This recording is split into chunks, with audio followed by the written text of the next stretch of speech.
One of the key things that we need to focus on in the shelter environment, and this is something that shelters don't look at and it costs dogs their lives, is that shelter dogs are very different than pets.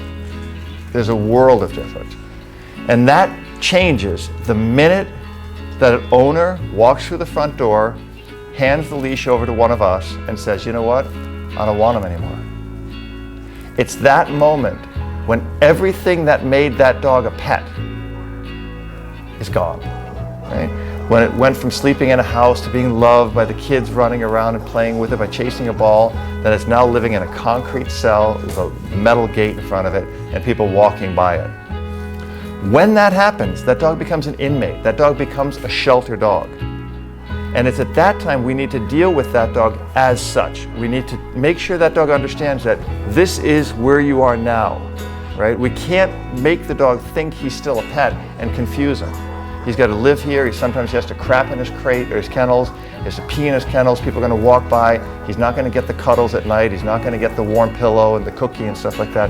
He's going to get his kennel hosed down twice a day. He's going to get ignored. If he's lucky, he's going to get out to crap and play, run around the yard, with the exception of, when you have a really great humane society, like we have 2 people here doing that.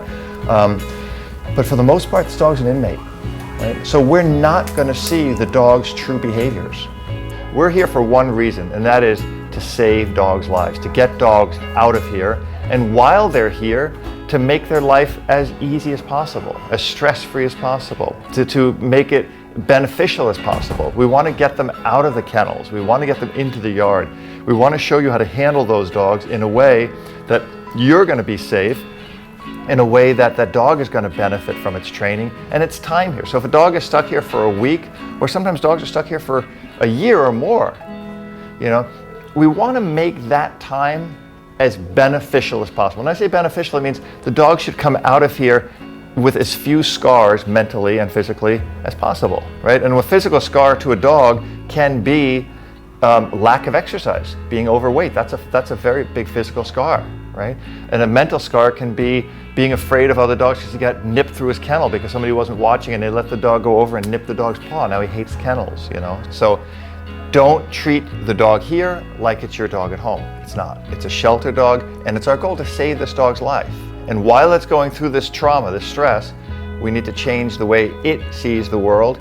That means we need to change the way we show the dog the world, right? Real simply. So what we really want to do is find out what's going to give us the best results, the most promising results, and it's going to save the most lives.